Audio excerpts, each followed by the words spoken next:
continuando aí nessa nossa segunda aula sobre o sistema feudal. A gente vai começar agora falando sobre as obrigações que os servos tinham. Gente, como hoje eu sempre costumo falar para vocês, a gente paga para nascer, paga para viver e paga para morrer. Lá não ia ser diferente. Só que a forma de pagamento dos impostos, das obrigações dos servos, não era em dinheiro, tá? Eles pagavam normalmente em trabalho ou em produtos, tá? Porque a gente está falando de uma civilização que não praticava o comércio e não tinha existência do papel moeda. Então eles vão pagar ou em produtos ou em trabalho, tudo bem? E as principais obrigações, então vamos lá. Primeiro, a gente vai ter a corveia. Professora, o que vem a ser essa corveia? É um trabalho gratuito que os servos vão fazer no manso senhorial. Eles vão trabalhar de graça por algum tempo na semana no manso do senhor feudal. Ou seja, por que é uma obrigação e que vai gerar um certo prejuízo para o servo? Porque o tempo que ele poderia estar produzindo no seu manso servil, ele está deixando de produzir para ele, para produzir para o senhor feudal. Tudo bem? Depois temos as banalidades. O que vem a ser aí? Isso é um imposto que eles vão pagar para usar todo o equipamento do senhor feudal, seja um forno, seja uma ferramenta, tudo que eles utilizarem, mesmo que seja para o trabalho no manso servil, eles vão ter que pagar, tá? Manso servil, manso senhorial, toda e qualquer ferramenta pertencente ao feudo que eles usarem, eles vão ter que pagar. Então era essa banalidade, é como se fosse um aluguel da estrutura feudal que eles vão usar para produção. E a talha, o que é essa talha? É um percentual que ele entregava ao senhor de tudo que ele produzia no manso servil. Então é como se ele estivesse pagando um aluguel por ter aquele espaço ali para ele produzir para ele. Então pagava-se sobre tudo. E o que vem a ser, professora, então, a mão morta?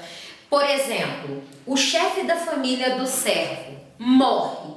Então eles vão ter que pagar um percentual para eles terem o direito de continuar produzindo naquele manso servil, tá? Então é como se fosse uma taxa para herdar o direito de continuar produzindo naquele feudo, tá?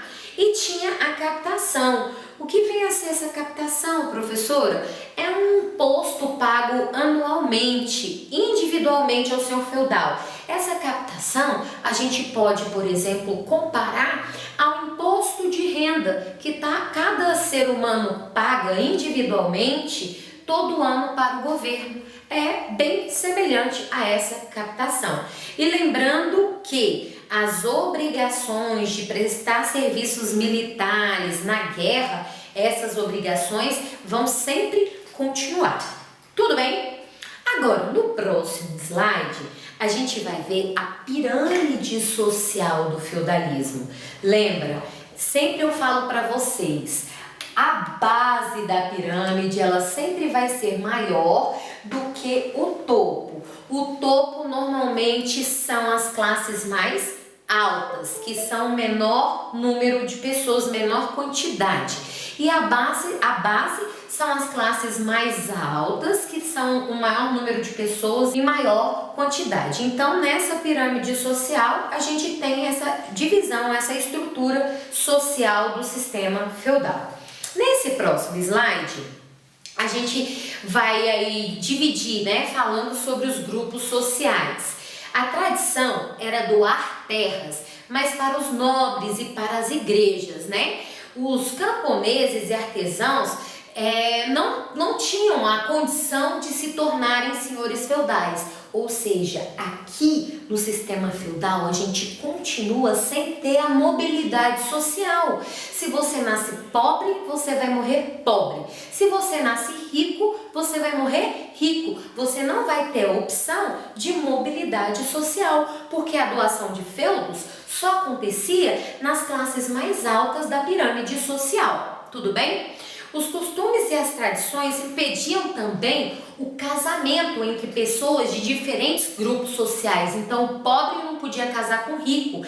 Isso para quê? Para também impor, para que não houvesse a mobilidade social. A piramidezinha lá, a escadinha, o elevadorzinho na pirâmide social. Os cavaleiros compunham um exército particular dos senhores feudais, cuidavam da segurança do feudo, que era um grande papel, né?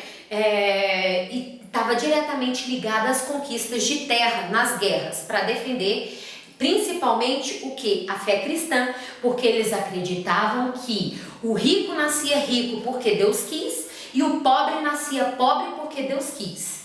E por isso, se nasceu rico, tem que morrer rico, e se nasceu pobre, tem que morrer pobre, porque era uma vontade de Deus. Tudo bem? No próximo slide, a gente vai ver sobre o clero medieval.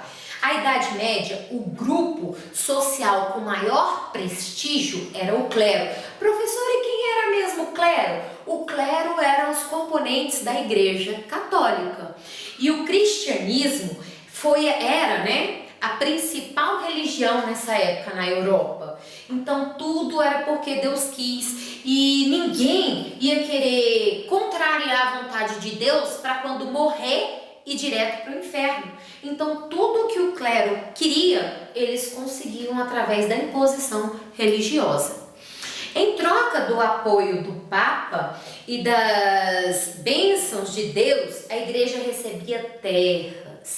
Reis e nobres em diferentes reinos garantiam controle sobre muitos feudos, sobre os servos que neles trabalhavam. E a igreja se tornou uma das maiores senhoras feudais desse período, tá? E não esquecendo que a gente tinha o recolhimento do dízimo, 10% de tudo que era produzido, os servos tinham que pagar para a Igreja Católica. Lembrando que esse dízimo, gente, ele é bíblico, ele está na Bíblia os cristãos até hoje costumam praticar, né, essa tradição, até mesmo pelo fato de ser bíblico.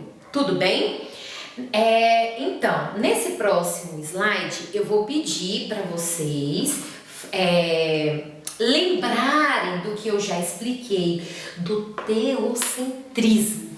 O que vem a ser esse teocentrismo? Deus sobre todas as coisas. Como eu já disse, tudo acontece porque Deus quis.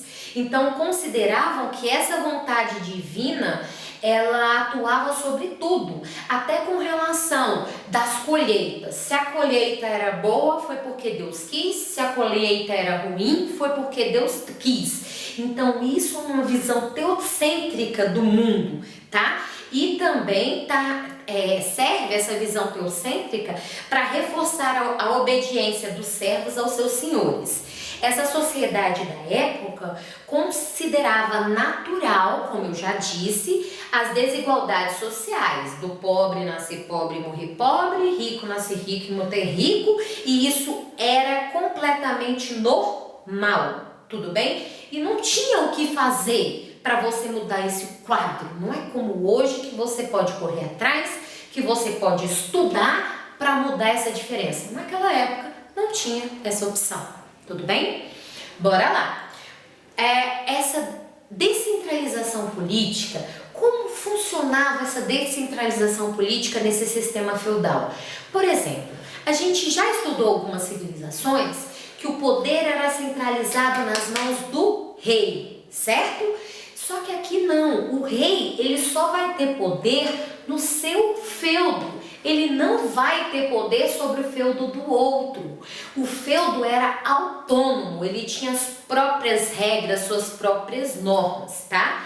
Aos poucos, os senhores feudais vão se desligando do poder real, eles não vão estar dando mais tanta importância para o rei. É como eu falei, o rei ele vai acabar perdendo seu poder, porque cada feudo vai ter a sua própria lei, sua própria regra, e o rei já não vai ter mais a importância que ele tinha antes. Então, isso vai gerar o enfraquecimento do monarca. O rei não vai ser mais todo poderoso como vinha sendo até então. Ele vai controlar e administrar apenas os territórios submetidos a ele. Tudo bem? Nesse próximo slide, eu vou passar para vocês a complementação da tarefa que vocês fizeram na aula anterior, para que posteriormente a gente venha fazer a correção, que é da página 74 e 75, do 6 ao 13. Tudo bem? Muito obrigada pela atenção, fiquem com Deus e até a próxima aula.